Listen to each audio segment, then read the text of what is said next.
Merci d'être là, tout le monde, si nombreux. Enfin, je ne sais pas comment, s'il y a beaucoup de monde typiquement dans le webinaire Germe. C'est ma première, de plusieurs manières, c'est ma première. C'est aussi un premier webinaire pour moi avec autant de monde. Je fais des séminaires à 12, à 15, mais pas autant. Donc voilà, c'est nouveau. Peut-être certains d'entre vous, vous me connaissez, peut-être je connais d'entre vous, je n'ai pas fait la liste. Je suis, bon, Justine est très gentille, elle l'a dit depuis quelques années. En fait, je suis un vieux fan de Germe. J'interviens maintenant depuis les débuts du siècle, c'est-à-dire presque depuis le début du siècle, depuis 2001. Ça fait beaucoup de clubs que j'ai fait, donc il se peut qu'on s'est croisés à un moment ou à un autre. Donc aujourd'hui, l'idée c'est de, c'est pas ce que j'ai fait jusqu'à maintenant à Germe, qui était effectivement axé sur la créativité et comment booster le potentiel d'innovation de l'entreprise. Donc typiquement, c'est une orientation plus managériale et organisationnelle aussi. Mais là, c'est une orientation plus, je dirais, en tant qu'individu et en tant que professionnel, Designing Your Life est plus axé aux individus. Plus tard, on va voir qu'effectivement, il y a beaucoup de choses à dire par rapport aussi à sa pertinence, pour moi en tout cas, pour l'entreprise. Mais aujourd'hui, la manière que je le présente, c'est surtout au niveau du développement personnel et professionnel surtout. Donc, vous avez compris, avant que je commence, vous avez compris que je ne suis pas un français authentique. Parfois, pour clarifier les choses, je dis que je suis moitié grec, moitié français, moitié américain. Et après, tout le monde a compris. Il se peut que ce côté multiculturel c'est mon aspect multiculturel qui fait que les mots autrement semble être essentiel dans ma vie. Ça semble avoir joué un rôle important. Alors, effectivement, ma première activité était, depuis que je suis venu en France, en fait, professionnelle, c'est d'aider les entreprises et les managers, surtout au niveau de la créativité collaborative. Comment faire pour que, individuellement bien sûr, mais aussi collectivement, en équipe, on est plus intelligent qu'un individuel. Et plus intelligent, bien sûr, dans le sens de la créativité. Ça, c'est mon occupation depuis longtemps. J'interviens dans plein d'entreprises pour ce faire. Et là, à Germe, c'était aussi ce que je cherchais à communiquer. S'il y a certains qui m'ont entendu parler, peut-être vous allez reconnaître par des mots comme des termes comme l'avocat des langes, peut-être ça vous dit quelque chose, les 6 chapeaux de la pensée, le brainwriting. Ce sont des thématiques que je transmets généralement dans mes journées de Germe. Et donc, c'était lors de mes explorations en tant qu'expert créativité que je suis tombé sur le design thinking. Et ça, il y a 6-7 ans. Et donc, en partie, le sujet aujourd'hui, c'est effectivement le design thinking et comment ça impacte, pour moi aussi, ça peut impacter non seulement les produits, les services, les organisations, mais aussi notre vie, notre parcours de vie individuelle. Mais avant d'aller plus loin, juste vous poser une question. Est-ce que, ou plutôt pas est-ce que, mais avec le chat, est-ce que vous voulez bien indiquer combien d'entre vous connaissent les design thinking, c'est-à-dire au-delà de simplement avoir entendu les mots ou entendu parler vaguement de design thinking, d'avoir lu quelque chose, d'avoir vu une présentation. Donc, je vous invite, et ça c'est pour savoir un petit peu aussi comment vous vous adressez par rapport au design thinking, combien de personnes sont assez familiers. Donc, si vous avez effectivement une connaissance pas approfondie, mais certaines choses de design thinking, merci de taper simplement oui. Et sinon, tapez rien sur les chats. Eh bien, nous sommes 46 et il y a une dizaine de oui. Une dizaine, hein, on va dire un quart à peu près. Et donc, une deuxième sondage parmi vous, parmi ceux qui ont dit oui, combien d'entre vous ont réellement utilisé le design thinking, soit en tant que participant dans une vraie session, soit que vous l'avez guidé, enfin, c'est-à-dire à un niveau plus approfondi, si je peux dire, de design thinking. Eh bien, pour l'instant, nous sommes à 7. C'est la moitié. OK. Donc, sur 40, combien on a dit? Nous sommes 46. D'accord. Donc, voilà. Ça ne m'étonne pas dans le sens que, en fait, c'est une des méthodes d'innovation, de créativité les plus connues aujourd'hui et les plus répandues. Ça a commencé aux États-Unis, ça a commencé au Silicon Valley avec plus ou moins dans le monde du digital, numérique, mais ça s'est étendu, c'est allé beaucoup plus. Mais je découvre en fait que c'est un peu moins connu et surtout moins utilisé en France, sauf dans certaines grandes entreprises comme Orange, EDF, dans certaines entreprises, c'est relativement connu. Donc, je vais parler du design thinking un petit peu. Et pour moi, c'est un peu différent du créer autrement. Quand on parle du design thinking, excusez-moi, c'est différent du penser autrement, c'est plutôt créer autrement. Et il y a différentes raisons que je prétends ça. Essentiellement, l'essentiel ici, c'est que les designers, quand on parle de design thinking, les designers, c'est l'inspiration du design thinking, c'est-à-dire la créativité en général. Toutes les techniques sont inspirées de plein de différentes sources, des sciences cognitives, des pratiques dans le business. Il y a différentes sources, mais le design thinking a une inspiration très précise qui est la manière que les designers abordent leurs challenges, leurs missions, leurs problèmes. Et les designers, ils ne sont pas dans le thinking, simplement dans la pensée, même les penser autrement, ils sont dans le faire, ils sont dans le concret. Ils ont toujours un projet qui va conduire vers quelque chose qu'on peut voir, qu'on peut toucher. Et donc, je pense que le terme le plus approprié, c'est pour eux, c'est le faire, le créer autrement, l'innover autrement. Ils avancent en construisant. En anglais, on dit you build your way forward. On avance avec la construction et pas simplement en y pensant. C'est très empirique. C'est avec plein de tâtonnements, d'essais, d'aller-retour pour apprendre surtout par les essais, par les échecs, apprendre, réviser les choses et continuer dans un sort de système cyclique. On va voir ça un petit peu plus en profondeur dans quelques minutes. Pour ceux qui ne le connaissent pas, c'est peut-être une manière de l'expliquer, c'est de le comparer avec la pensée ingénieur, hein, une des pensées favorites en France. Super pensée, c'est très, je ne le descends pas du tout. On ne sera nulle part si on n'avait pas des ingénieurs. Mais la manière de penser les ingénieurs, c'est souvent, et qu'on apprend très bien à l'école, c'est on a un problème, un objectif bien défini, on cherche la solution optimale et on veut arriver de la manière la plus directe, la plus efficace possible. Les problèmes, généralement, ont été résolus maintes fois en amont. Si on construit un pont, ce n'est pas la première fois, on n'invente pas comment construire un pont, c'est un design, un projet ingénieur typique. On est en train de créer quelque chose sur la base des modèles existants où on a des équations sur la matière, sur les pressions, sur la circulation de voitures, ainsi de suite. Donc, les équations vont rester les mêmes que ce soit aujourd'hui ou dans 1000 ans.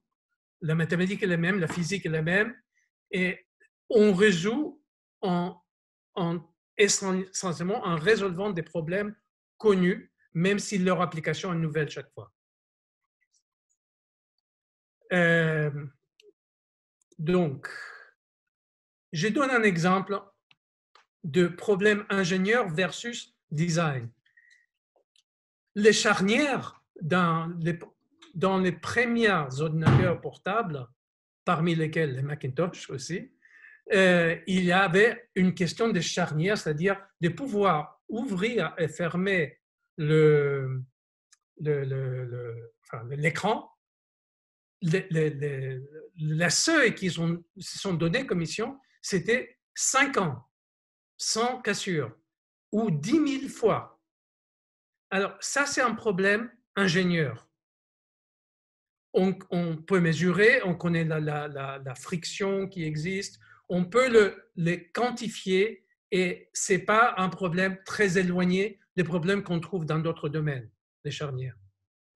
Par contre, quand on avait à créer la première souris intégrée dans le Macintosh, dans le PC plus tard, là, c'est un problème design.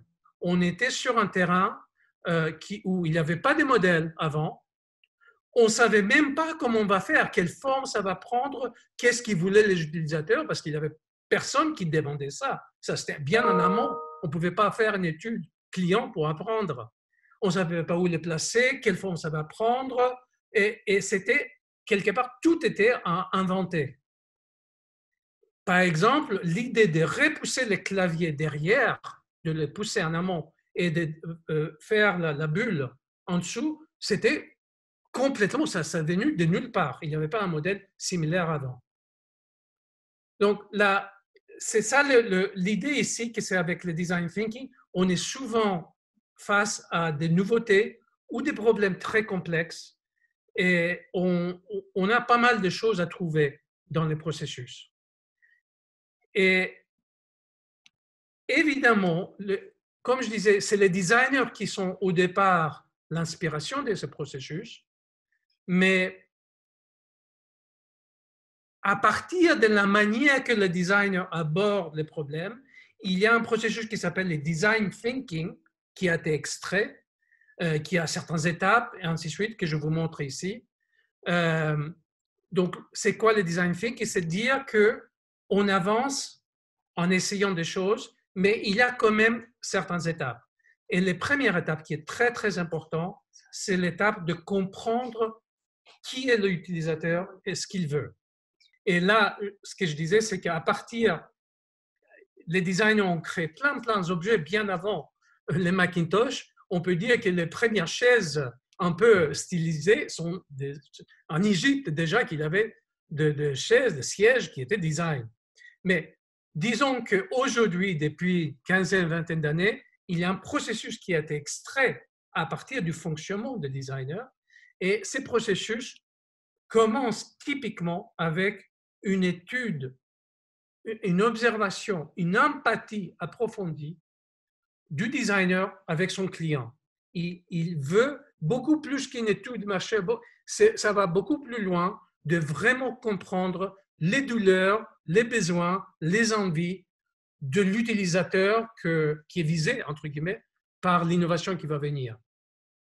Et après, il y a des phases, bien sûr, classiques dans la créativité aussi. On définit à partir de tout ce qu'on a trouvé comme possibilité d'innovation, on définit un problème bien précis sur lequel on va se concentrer. On a une phase divergence, d'idéation, de générer plein de possibilités. On ne s'arrête pas aux premières possibilités. Et en fait, après, à partir de là, et ça encore, c'est une innovation design thinking, on va prototyper et on va tester plein de maquettes, plein de possibilités autour de certaines idées qui nous semblent les plus intéressantes. Donc, on ne cherche pas à perfectionner les idées pour arriver à des solutions, pour sortir, faire une mise en œuvre. En fait, on sort les idées en vraiment un petit peu un prototype, un vrac, en maquette, et on compte sur l'utilisateur de nous donner beaucoup d'informations sur ce qui ne va pas.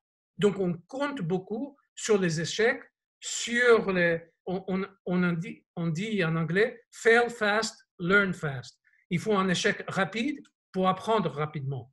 Et après, tous les systèmes, il y a une réitération et on apprend. L'important dans le design thinking, c'est d'apprendre empiriquement en mettant la main dans la pâte, en quelque sorte.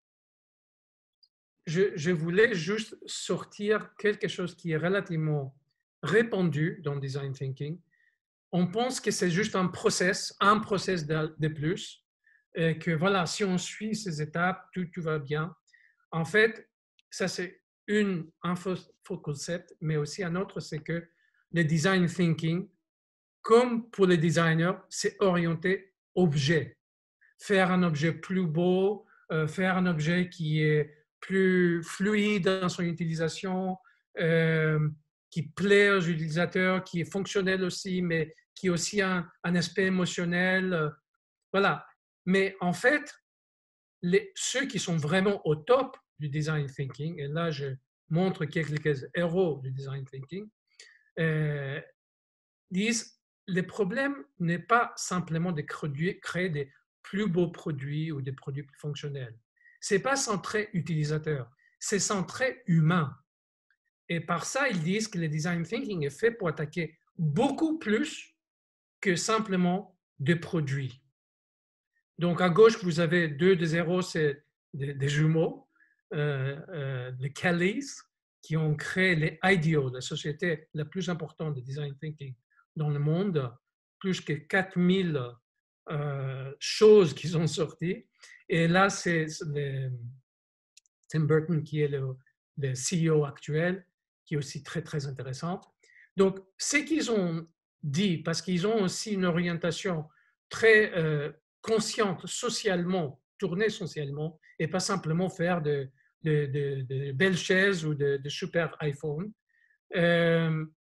Donc, ce qu'ils ont créé, c'est une société en parallèle qui s'appelle IDEO.org, je le montre ici, org, et je montre juste quelques-unes, mais si vous allez à IDEO.org, vous allez trouver des dizaines et des dizaines d'exemples de l'application du design thinking dans des domaines très, très divers, souvent avec une orientation très forte de responsabilité sociale.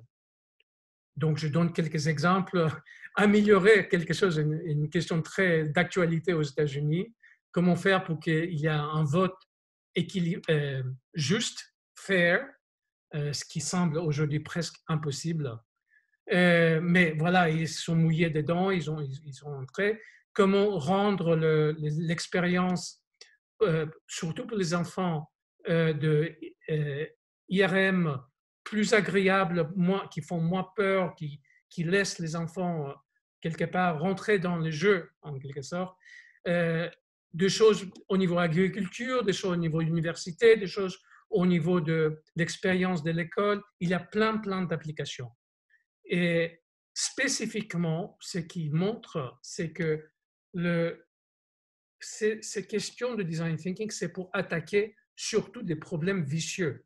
Là où l'esprit ingénieur ou l'esprit mathématique ou même l'esprit business n'est pas très adapté. Donc, les problèmes vicieux, c'est un terme en fait technique. On appelle ça wicked, en anglais wicked, méchant problème. Je trouvais vicieux un petit peu plus adapté. Et c'est très lié à ces concepts qu'on a du VUCA, les problèmes qui sont volatiles, incertains, incertitude, complexe, hyper complexe et ambigu. Et certains d'entre nous savent que aujourd'hui, c'est un petit peu ce qui caractérise nos organisations, nos sociétés, notre monde. On baigne dans un monde de VUCA, des problèmes volatiles, incertains, où les facteurs sont volatiles, incertains, très complexes, très ambigus, et tout est lié. Donc, le design thinking est en fait une des manières d'aborder ces problèmes qui est particulièrement adaptée. OK, donc j'arrive à la vie. Et voilà comment on nous a vendu la vie. Comment, essentiellement, c'est l'image qu'on a. C'est que voilà, tu as ta passion, tu dois savoir, moi j'ai une fille qui a 15-16 ans, et elle est censée déjà, elle est en terminale, elle est censée déjà connaître à peu près où elle va aller, parce qu'il faut faire plein de choix. Déjà, là, octobre, novembre, elle va faire des choix qui vont être très impactants sur sa vie universitaire et donc peut-être sur sa vie après. Mais c'est basé sur un modèle qui, à mon avis, ce modèle-là qui dit, voilà, il y a une bonne direction, il faut la choisir, voilà votre objectif, le goal. Une fois qu'on met notre parcours, nos objectifs, une fois qu'on a tout rassemblé, on va certainement, avec un peu de confiance, avec un peu de courage, foncer, on va y arriver.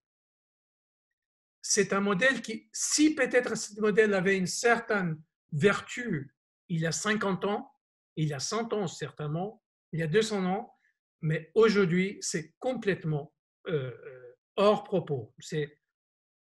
Et la manière qu'on peut dire que la vie fonctionne réellement, c'est qu'il n'y a pas un schéma. On va probablement, la plupart d'entre nous, peut-être déjà, il y a des statistiques là-dessus que même les dites baby boomers ont changé de carrière plusieurs fois. En tout cas, aux États-Unis, j'ai ces statistiques, mais surtout les millennials, etc., tout le monde va découvrir qu'on ne va pas vivre une seule carrière, une seule vie. Et il y a donc un embarras des choix si on veut prendre la barre à main et commencer à se diriger là où on a vraiment le sentiment. Et après, 10 ans après, ça va changer, et 15 ans après, ça va changer à nouveau. Donc, on est en face d'un monde VUCA au niveau de nos carrières et au niveau de notre vie personnelle. Et avec Internet et ainsi de suite, on s'est rendu compte, en fait, de plus en plus qu'on est dans un monde VUCA. Parce qu'on voit toutes les options qui existent. Donc, Designing Your Life, si je peux le définir, c'est l'idée de naviguer autrement que par cette idée qu'on va trouver sa passion, on va définir nos objectifs et on va foncer directement avec un minimum d'erreurs et d'écarts et de détours. Designing Your Life a une autre philosophie, qu'il n'y a pas d'équation, il n'y a pas de meilleure réponse, on n'a jamais toutes les données qu'il nous faut pour la vie, il y a plein de voies différentes, mais aucune tracée en avance, et il n'y a pas de manuel. Donc voilà, il y a une vraie situation où on constate que la vie est complexe, ambiguë, et ainsi de suite. Donc l'éducation, malheureusement, continue, en tout cas en France et jusqu'à un certain point, de continuer comme si on peut définir une voie. Je vous conseille, certainement, la plupart d'entre vous l'ont vu, mais c'est les TED les plus connus et les plus vus de tout le temps. C'est un TED de Ken Robinson, qui malheureusement est décédé très récemment, qui s'appelle « Comment les écoles tuent la créativité ». C'est un TED magnifique, donc ça vaut le coup de le voir. Ken Robinson, Sir Ken Robinson. OK. Donc, comment ça a commencé cette histoire de Designing Your Life? Ça a commencé avec deux professeurs de design à la Mecque de design qui est Silicon Valley et spécifiquement à l'université de Stanford qui est la Mecque de design. Ça s'appelle le D-School, c'est le premier programme universitaire sur le design thinking et toujours celui qui, quelque part, est le plus important. Donc, ces deux messieurs-là, Bill Evans et Dave Burnett, ils ont créé, je vais renverser, Bill Evans et Dave Burnett, ils ont créé un cours, il y a 10 ans à peu près, qui est devenu le cours électif le plus populaire de l'histoire de Stanford University. Et c'était Designing Your Life. Et essentiellement, ça a aidé des milliers d'étudiants de repenser leur vie. On parle d'étudiants de Stanford, donc ce n'est pas les plus naïfs ou les plus stupides, hein, c'est très très haut niveau. Ils ont devant eux des vies d'or parce que les recruteurs viennent et ils cherchent de les attraper très tôt dans leur curriculum. Et malgré tout, c'est devenu un cours très populaire parce que les enfants des étudiants qui étaient des doctorants ou de premier degré, les undergraduates, ils sont inscrits en masse pour cette cour parce qu'en fait, ça leur permet de repenser leurs priorités, quelque part leurs valeurs, leurs envies et surtout de leur donner quelques compétences, quelques soft skills qui leur permettent d'être beaucoup plus agiles et de construire un schéma plutôt que de suivre presque l'autoroute qui est bâtie pour eux en avance dans cette école de Stanford. Donc, cette application du design thinking est basée sur deux choses principaux. L'un, et peut-être à mon avis le plus important, c'est l'état d'esprit, c'est ce qu'on appelle en anglais mindset, qui ne se traduit pas exactement en français. En tout cas, moi, je n'ai pas trouvé une traduction satisfaisante. Mindset, c'est un petit peu les drivers mentaux, psychologiques, motivation.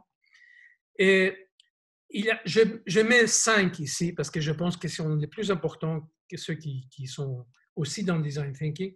Les premières, et je ne vais pas passer partout parce que je vois que les temps passent. Les premières, et peut-être le plus important, c'est la curiosité.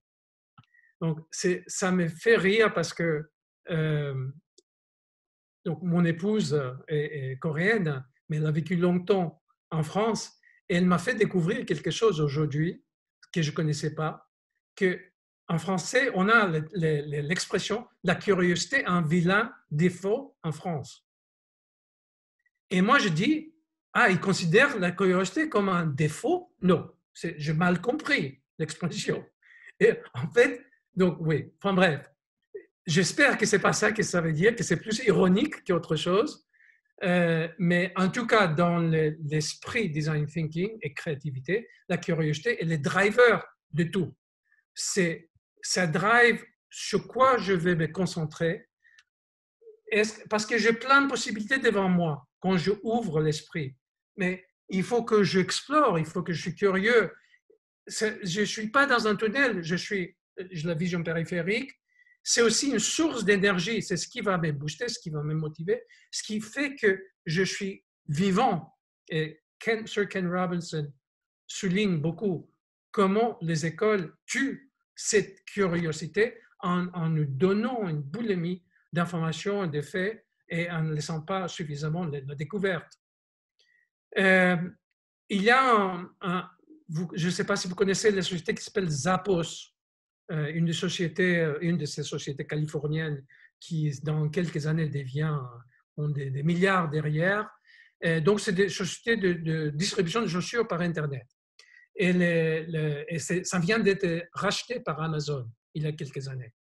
Et le CEO, le PDG des Zappos, c'est lui qui l'a créé, disait que quand il va recruter quelqu'un, il les voit personnellement et il pose bien sûr plein de questions, mais une des questions qu'il pose, c'est est-ce que vous pensez que vous avez de la chance? Are you lucky? Et la personne dit, je ne suis pas très lucky, non, je ne vois pas. Non. Il dit, c'est terminé pour lui. Hors de question qu'il soit recruté. D'abord parce que je ne veux pas quelqu'un dans la société qui n'a pas de chance. Moi, je veux des personnes qui sont chanceux. Mais surtout parce que pour moi, c'est un signe qu'ils ne cherchent pas des opportunités. Les personnes qui sont lucky, et il y a des études derrière que je n'ai pas le temps de citer ici, mais il y a des études bien, comme je disais, je viens de sciences cognitives, je connais un petit peu la littérature, qui montrent que ceux qu'on appelle luck, ceux qui s'appellent lucky, sont aussi ceux qui regardent et qui cherchent partout pour des choses. Ce n'est pas juste que ça vient des étoiles. Donc, la curiosité, c'est une des choses qui booste la probabilité qu'on va découvrir des choses intéressantes pour nous. Et avoir cet état d'esprit est essentiel. Un autre qui est très important, c'est de savoir recadrer, c'est-à-dire de pouvoir examiner ses idées préconçues, d'avoir une sorte de flexibilité mentale et de changer de perspective sur les choses. C'est essentiel pour travailler et trouver les bons problèmes, parce que souvent, on part sur des faux problèmes. On part sur de croyances limitantes, si vous voulez, où la formulation du problème n'est pas tout à fait juste, etc. Donc, voilà. La question, c'est, avec l'histoire de recadrage, comment trouver une vraie question? Donc, l'histoire de recadrer, c'est le deuxième hexagone ici, qui est définir la question, bien définir la question, savoir ce qui compte vraiment pour moi et sur quoi je vais avancer parmi toutes les possibilités que j'ai découvertes dans la première phase, qui est une phase pour se connaître. Donc, dans cette définition, je vais sortir plein de problématiques et je vais travailler sur certaines dans l'idéation, je vais prototyper certains, je vais les tester, ainsi de suite. Mais pour donner un exemple de ce recadrage, je prends un ici. Il s'agit d'un cas, c'est un cas qui était dans le Design School de Stanford, qu'une société, une société importante de fourniture médicale a donné un don, a fait un don important à des villes et des villages, des petites villes et des villages indiens d'incubateurs. Parce qu'il y a une mortalité importante, comme j'imagine que vous imaginez, en Inde, en Afrique, il y a plein de pays qui ont une mortalité importante. Et donc, ils ont fait un don assez important à plusieurs villages. Mais malheureusement, l'Inde étant l'Inde, chaleur, humidité, panne d'électricité, plein de problèmes, pas suffisamment de support technique, ça faisait que quelque part leur don n'allait pas très loin parce qu'il y avait plein d'incubateurs qui s'est cassé, et ainsi de suite. Donc, ils ont donné à Design School de Stanford, ils ont donné ce projet, dire comment peut-on faire pour améliorer le fonctionnement de nos incubateurs en Inde. Alors, il y a des équipes, il y a des projets réels qu'ils font à Stanford, et ils créent des petites équipes, des étudiants, et ils disent, débrouillez-vous, vous avez un vrai projet, vous revenez dans quelques semaines avec des réponses, des projets, des prototypes. Alors, eux, ils sont partis en Inde, ils n'ont pas fait ce qu'on ferait typiquement de se mettre devant l'ingénieur, de se mettre à essayer de comprendre les composants et ainsi de suite. Ils sont partis en Inde, étudier sur place la situation. Ils ont interviewé surtout beaucoup de maires, ils ont parti dans les villages, ainsi de suite. Et à un moment donné, ils ont dit, mais les problèmes, ce n'est pas les bons problèmes. Les bons problèmes, c'est ça. C'est comment assurer la survie des nouveau-nés prématurés. Et ça change tout, parce que du coup, on n'est pas en train de travailler techniquement ou au niveau de support technique ou autre chose. Ils ont dit, mais si c'est ça les problèmes, voilà la réponse. Ils ont recadré les problèmes et ils ont trouvé un système qui peut très rapidement, vous voyez un petit peu la matière là et vous voyez les prix différents. On peut chauffer de l'eau qui est à l'intérieur de cette sac couché et ça garde les enfants à chaud pendant des heures sans l'incubateur. Donc, ils n'ont pas résolu le problème des fabricants, mais ils ont résolu le vrai problème, quelque part, qui est les décès prématurés. Donc, c'est pour dire que cette histoire de définition de problème a un impact énorme. Et c'est pareil dans notre vie. Partir sur des faux problèmes qui, quelque part, nous dépassent ou qui ne sont pas les nôtres ou qui sont impossibles à résoudre, c'est une première chose qu'on regarde avec le design thinking, appliqué à la vie. Idéation, un autre des hexagons ici, parce que j'essaie de vous passer un petit peu par cette approche pour voir. L'idéation, c'est quoi? Ça veut dire que d'abord, j'apprends comment ouvrir l'esprit, comment démultiplier les options. C'est ce qu'on appelle la créativité typiquement. On appelle ça la divergence. Mais ici, dans Designing Your Life, on oriente les divergences d'une certaine manière. Et on demande d'imaginer plusieurs vies. Donc là, je vais vous poser, vous, la question, et vous allez répondre de la même manière par chat. Combien de vies êtes-vous? Donc pour les scénariser un petit peu, je vous demande, imaginez, donc il y a dans la physique Aujourd'hui, il y a beaucoup de discussions qu'il y a des mondes parallèles, des dimensions ajoutées plus que les 4 dimensions qu'on connaît. Enfin, il y a plein de discussions sur la possibilité qui existe de mondes parallèles. Donc, appelons ça une sorte de fiction plausible peut-être, et disons que, admettons que on a un système, une machine, c'est dans 500 ans, qui est inventée, qui nous permet de faire des sauts d'une vie à l'autre. Mais toutes nos vies fonctionnent en parallèle. Donc, quand vous pensez à toutes les décisions que vous avez prises, par exemple, par rapport à quelle université suivre, quel mari ou épouse choisir, quel boyfriend, enfin, n'importe, vous pouvez bien voir qu'il y a des branchements de vie possibles énormes. Donc, mais admettons qu'il y a une machine qui nous permet de sauter d'une à l'autre et de surveiller un petit peu, de le voir. Mais la condition, c'est qu'il faut réserver en avance votre place. Et le nombre de places, le nombre de vies que vous pouvez explorer est décidé par vous. Combien de vies pensez-vous, voilà, vous auriez? Combien de vies réellement, admettons qu'il y a cette machine, quelles sont les vies parallèles que vous imaginez sont plausiblement existantes pour vous? Donc, vous tapez juste un chiffre sur votre chat. Vous voyez un petit peu les choses. Donc, on comprend même intuitivement. C'est rare que face à ça, c'est rare que la réponse qui répond est une. Moi, j'adhère à ma vie. Basta. Ça arrive, il y a des personnes qui sont très fidèles, enfin, qui sont très contentes avec la vie, et il n'y a aucun problème avec ça, évidemment, il n'y a aucun problème. Mais quand on se permet, on peut imaginer qu'on a plusieurs vies. La moyenne, pour information, est 7,5. Enfin, en tout cas, avec les quelques milliers qu'ils ont posés, parce qu'ils ont eu des milliers d'étudiants, et en plus, plus tard, ils ont eu des séminaires comme ça avec des organisations. Donc, ils ont un échantillon assez important, 7,5. Quand on est dans cette phase d'idéation, on dit on va explorer nos plans d'Odyssée.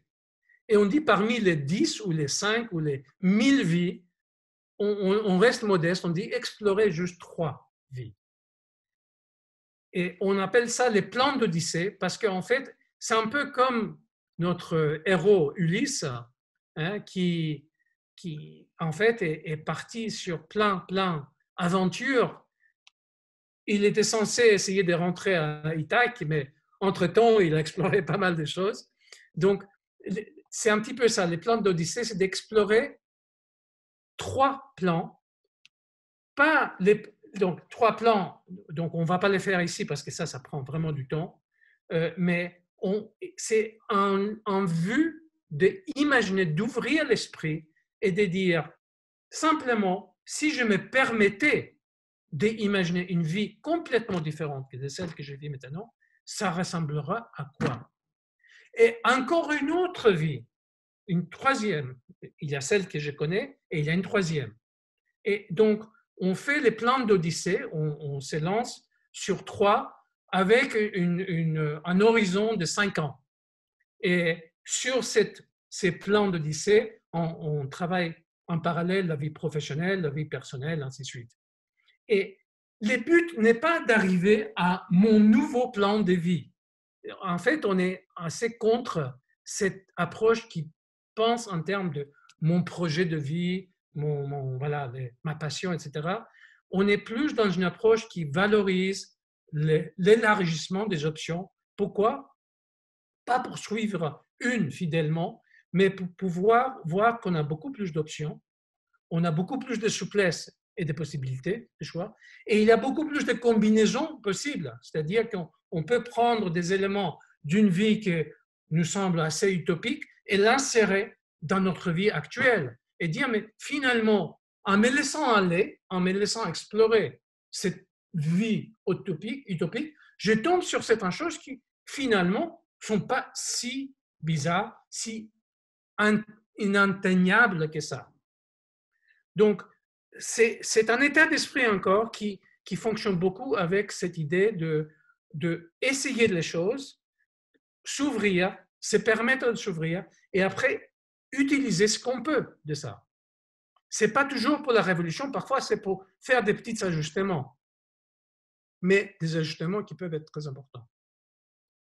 Donc, ça ressemble un petit peu à ça. Donc, sans rentrer trop dans le détail, ça, c'est un exemple d'une qui était faite, qui, voilà, là, vous ne pouvez rien voir, mais voilà, c'est une que j'ai projetée sur 4 ans, quelques alternatives, et je me suis donné quelques critères pour voir comment je réagis par rapport à ces vies. Et est-ce que c'est cohérent avec ma boussole? Voilà, il y a plein de questions que je me pose suite à ça.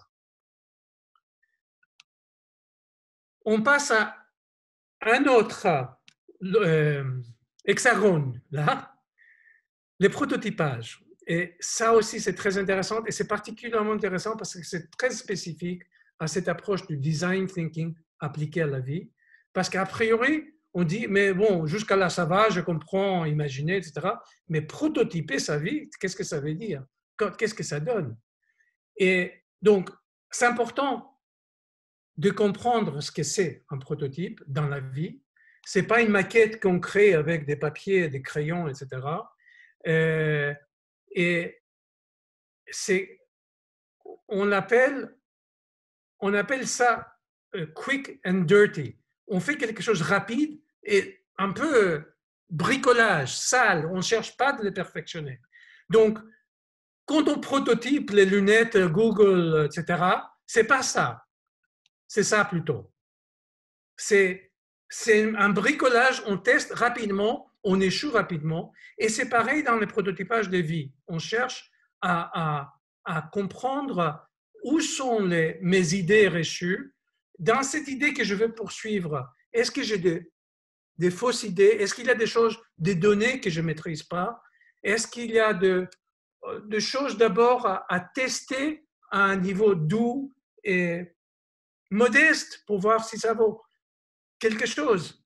Je ne vais pas partir à créer mon restaurant de thaï parce que je sais que je cuisine bien thaï et j'adore faire ça pour des amis, etc. Mais il se peut que si je me lance tout de suite à faire le restaurant, je vais découvrir qu'être un restaurateur, c'est beaucoup plus de choses que simplement cuisiner. Et une fois qu'on fait les mêmes plats 30 fois, 50 fois, 1000 fois, et on a l'administration, la logistique, les clients, etc., il se peut que les choses qu'on a aimées, on finit par les haïr. Donc, prototyper, c'est de commencer à des niveaux beaucoup plus modestes et de dire comment, il y a 2 types de prototypes. L'un, c'est de dire, est-ce que je peux imaginer une proto-expérience à suivre un restaurateur, à faire une sorte de vie ma vie pour quelques jours, à être simplement un bénévole dans un restaurant, n'importe. Est-ce que je peux imaginer une expérience qui me donne un peu de matière? Et l'autre prototype, qui est peut-être plus simple à faire, c'est de poser des questions. Et là, c'est encore une fois la mobilisation de l'état d'esprit curiosité qui dit il faut essayer des choses, mais je peux essayer par le moyen des autres. Je trouve des personnes à qui c'est intéressant de poser des questions parce qu'eux, ils savent déjà, ils ont déjà vécu ça, ils ont déjà passé par là. Et donc, je ne pose pas des questions pour être recruté, je ne veux surtout pas. Je pose des questions parce que je suis sincèrement intéressé par ce qu'il fait l'autre personne, la sagesse, l'expérience, l'expertise qu'il a accumulée. Et je suis hyper curieux, je veux comprendre, sans aucun agenda derrière. Le seul agenda, c'est de me nourrir et d'apprendre. Donc, ça, c'est une forme de prototypage qui est tout à fait accessible quand on est en train de prototyper la vie. Ça, c'est un exemple un peu du processus, en sachant encore une fois que c'est un processus qui réellement est beaucoup plus itératif, beaucoup plus d'accélérateur, ainsi de suite. Et dans une vraie expérience de Design Your Life, il y a plein de choses, comme je disais, qu'on traverse pour chacune de ces phases et qui se nourrissent mutuellement. Par exemple, dans la définition « Qu'est-ce qui compte pour toi ?» j'ai mentionné comment cadrer et recadrer les problèmes, comment apprendre à définir les problèmes. Dans la créativité, les plans d'Odyssée. Dans prototyper, les 2 méthodes. Donc, c'est juste pour vous donner un aperçu. Je n'ai pas touché sur cette première hexagone qui est l'empathie. L'empathie, c'est vraiment accepter où j'en suis là, ici et maintenant. Ce n'est pas une question de juger, c'est pas une question, c'est pour avoir des problèmes dignes d'être résolus, il faut d'abord les accepter. Il faut d'abord être, voilà, vraiment dans une observation avec empathie à cet utilisateur, à cet humain qui se trouve et moi-même.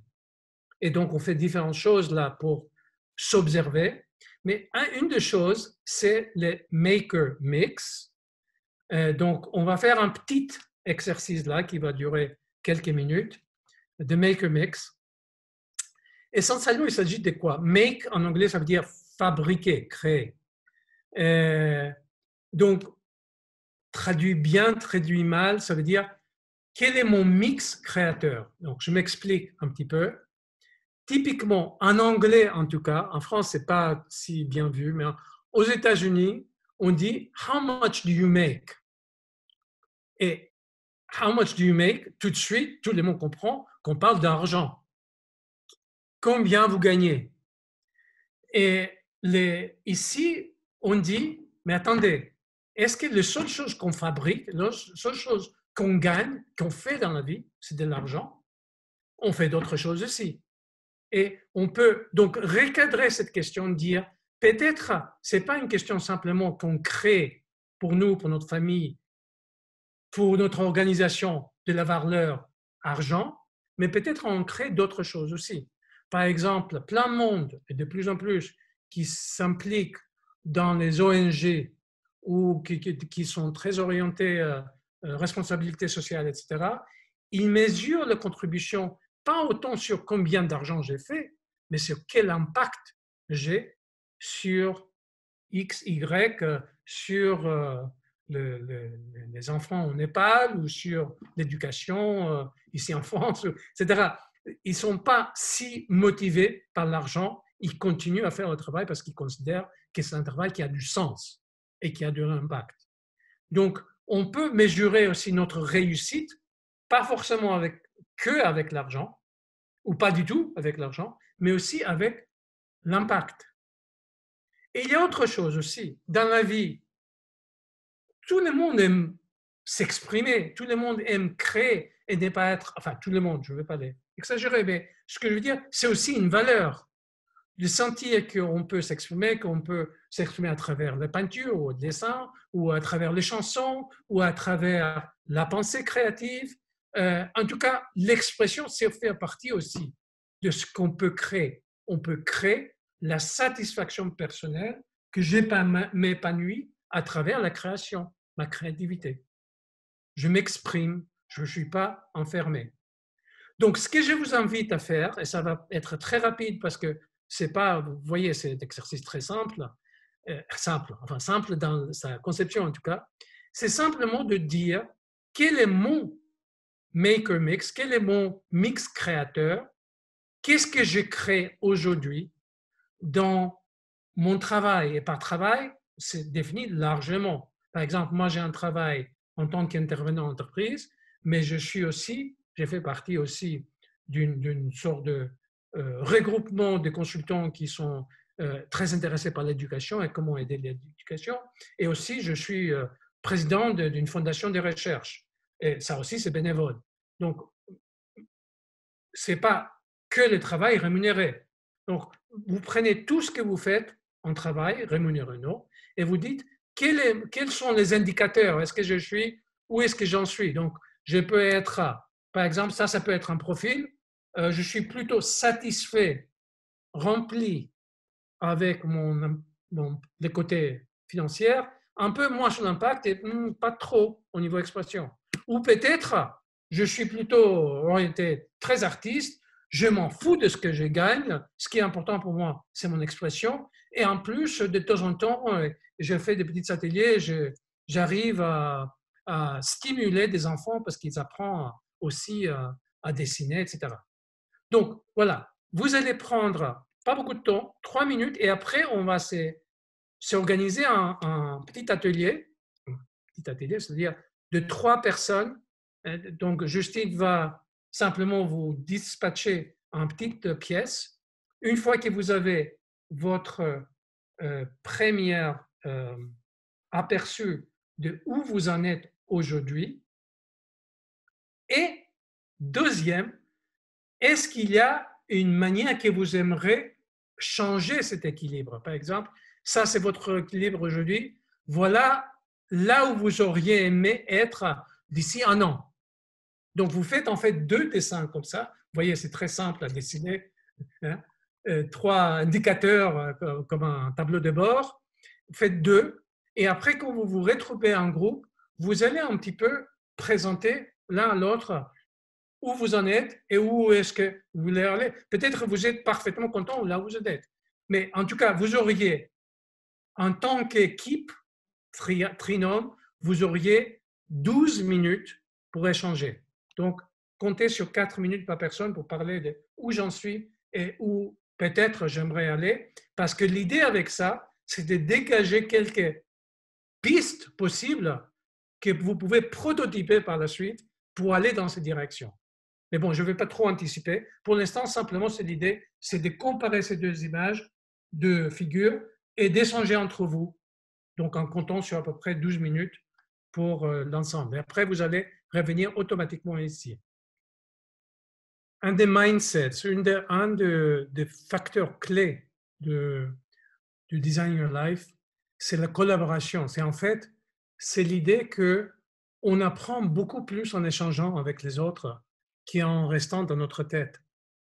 Et même quand il s'agit de notre propre vie, il y a plein de choses qu'on peut apprendre, si ce n'est qu'en présentant ce qui est à nous. C'est en sortant ce qu'on a ressenti nous-mêmes. Mais en plus, on apprend beaucoup plus en attendant comment les autres en ont vécu et par les croisements. C'est toute la dynamique, en fait, de la créativité, de la découverte. Et donc, la collaboration, l'esprit collaboratif dans Design Your Life, on dit, votre vie n'est pas en vous, votre vie est dans le monde.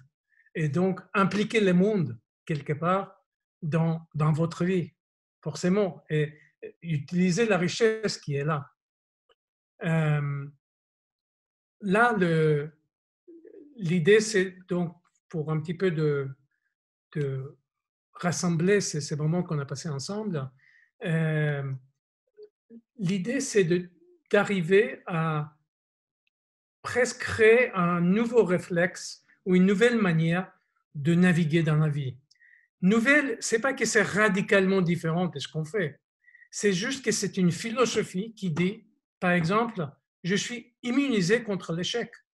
Il n'y a pas d'échec proprement dit, il n'y a que des expériences apprenantes. Et si j'essaie comment définir mes besoins, c'est-à-dire de me poser sur la bonne question, celle qui compte pour nous, et j'ouvre l'esprit, je passe dans une phase où je me permets d'avoir plein d'idées, et je décide de prototyper, c'est-à-dire de tester certaines idées et de les soumettre à la réalité, au pragmatisme, là, je ne peux qu'apprendre. Quelque part, une de grandes leçons de Design Your Life, c'est que cette philosophie qui dit essayons les choses en petit niveau, par petits pas, et apprenons, réajustons, réessayons. Cette super pouvoir du designer, je pense que c'est très pertinent. Et c'est quelque chose qu'on bénéficiait d'apprendre parce que l'école ne nous a pas préparés pour ça. L'école, il y en a une autre, on n'a qu'une chance. Si on rate l'examen, on le rate. Avec le travail souvent, l'échec ou l'erreur est loin d'être valorisé comme une expérience apprenante et vue, très mal vue, et ça peut être même catastrophique. Donc, c'est une autre manière de se comporter dans la vie. Et bon, on n'a pas le temps pour aborder ça. Il se trouve qu'il y a beaucoup de choses qu'on peut en tirer au niveau organisation, au niveau d'abord notre vie dans l'organisation. Je vous ai montré ce deuxième livre qu'ils ont sorti, Burnett et Evans, qui est Designing Your Work Life, qui est plein de choses très intéressantes sur désigner ma vie professionnelle au sein de l'entreprise. Pas en sortant, pas en claquant la porte, mais aussi comment redésigner ma vie. Mais aussi, évidemment, c'est très intéressant d'être dans un environnement qui soutient cette perspective qui, qui se nourrit en quelque sorte de l'agilité, des essais, de l'esprit collaboratif.